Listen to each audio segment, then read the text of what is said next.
Step 1. Open the editor in virtual reality.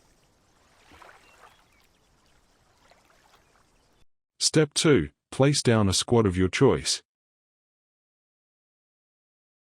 Step 3. Set combat mode to open fire, behavior to aware, formation to wedge, and speed mode to normal.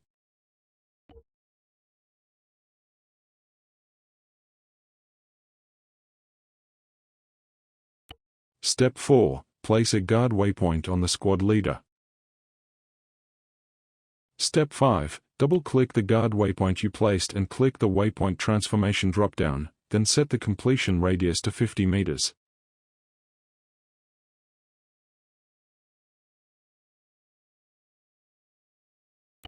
Step 6. Drag a box around the squad, guard waypoint, and squad indicator, then right-click on one of the units and click Save Custom Composition.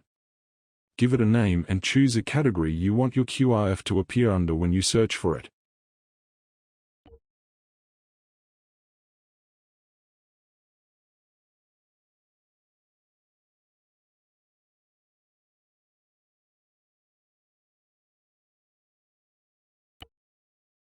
To place your QRF in the editor, press F2 or click the Compositions button in the top right and click the white Custom button, then find the category you saved your QRF unit in. To place your QRF on a public Zeus server, click the Groups button in the top right and click the yellow Empty button, then find the category you saved your QRF unit in. For those of you that just wanted to know how to make it, you can now leave. However, if you would like to know why I have things set up the way that they do, and a little bit more about how this QRF works, then I will go over it in this next section with a clip in the background to showcase the basics of how the unit works. To start off with, I will refer to the QRF as a guard unit from this point on. This is because the waypoint we use is called the guard waypoint. I understand that the name of it may seem counterintuitive, and you are probably right, but this is what the game has called it, so I will as well to keep things consistent.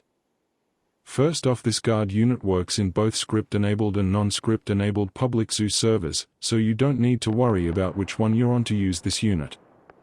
The way the guard waypoint works is the unit will move to the location of the waypoint and stand there. Once someone on the guard unit's team spots an enemy, the guard unit will receive a call-out to provide backup to the spotting unit. The guard unit is given the last known location of the enemy unit and will make its way over to the last known position. If the enemy is not at the location when the guard unit arrives and the spotting unit has also lost sight of the enemy, then the guard unit will usually return to where its waypoint is. You will notice that the guard unit I made has the waypoint attached to the squad leader. This means that the unit will usually simply stay in place until it receives a new callout. However, sometimes it bugs out and instead goes back to where the waypoint was originally spawned. These days I tend to place the waypoints on the guard units simply so the map is not as cluttered with waypoint lines all over the place, as I have enough of those with my randomized patrols from the previous video. Also note that if the independent side is friendly to Bloofer or Opfer, they are not able to share spotting information, meaning a Bloofer unit cannot request an independent guard unit to engage an Opfer unit that is attacking the Bloofer one. The next thing to note is that guard units will not necessarily walk in a straight line to get to the callout. They will often try to use terrain to their advantage, and will even try to flank the enemy in some cases. In this particular example, I believe the guard unit is actually responding to the blue unit on the right and not the one on the left. As such, it is attempting to flank around the engagement between the spotting ANZ's unit in green and the AAF unit on the left in blue. Unfortunately for the guard unit, it ends up being ambushed by the remnants of the left AAF unit, catching the guard unit in the open as it tries to cross this field. In response, the unit attempts to make it to the bushes to engage the enemy from concealment. It's worth keeping in mind that I'm not doing anything here. The AI is making all the decisions. All I had to do was spawn it in and it is able to automatically respond to other friendly units and come up with a half-decent plan of attack on its own. Next, let's talk a little bit about some of the settings here that we set up when we made the guard unit. As I explained in my last video, open fire is good as the members of the squad are able to move around more freely, and are less restricted to staying close to the squad formation.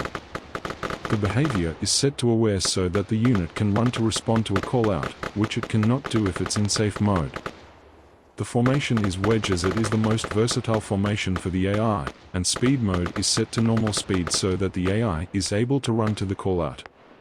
Feel free to experiment using full speed, at least for infantry, but keep in mind they will tire out if you use this, and a quick reaction force is useless if it is unable to hit the side of a barn because all of its members are blowing date sprinting around everywhere. Next up is the settings in the guard waypoint itself. The reason why we set the completion radius to 50 meters is mainly a quality of life thing. If you were to place the unit down, but you placed it in the wrong spot, you will be able to move it within a 50-meter radius without it running back to where you spawned the unit. This is particularly important for vehicle guard units, as it can be the difference between them just chilling and them trying to drive up a tree to get to the exact spot you placed the unit. Also, in my experience, manually moving the guard waypoint does nothing unless it is placed on the unit in the editor, and the unit will still act as though the waypoint is where it was spawned.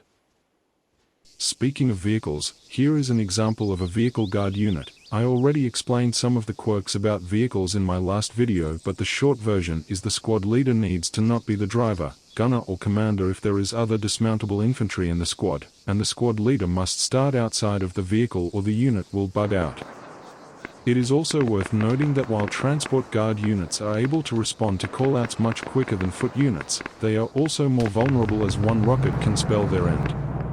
Additionally, they will sometimes either get out of their vehicles too early or too late, increasing the time it takes them to engage or just getting them killed. I will leave you with this example of the vehicle guard unit getting destroyed because it was unable to see the enemy unit until it was too late, but in summary, guard units will make your game significantly more dynamic as it will create moving parts that act completely independently of you, allowing you to have a much more enriched experience without needing to micromanage as much.